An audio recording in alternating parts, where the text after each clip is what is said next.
ॐ सोमनाथाय नमः। ॐ मल्लिकार्जुनाय नमः। ॐ महाकालेश्वराय नमः। ॐ ओंकारेश्वराय नमः। ॐ वैद्यनाथाय नमः। ॐ भीमशङ्कराय नमः।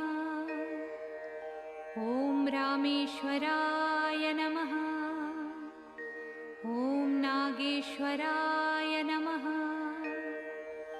ॐ विश्वेश्वराय नमः।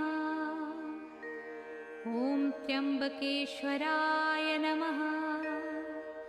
ॐ केदारेश्वराय नमः। ॐ घुस्मेश्वराय नमः।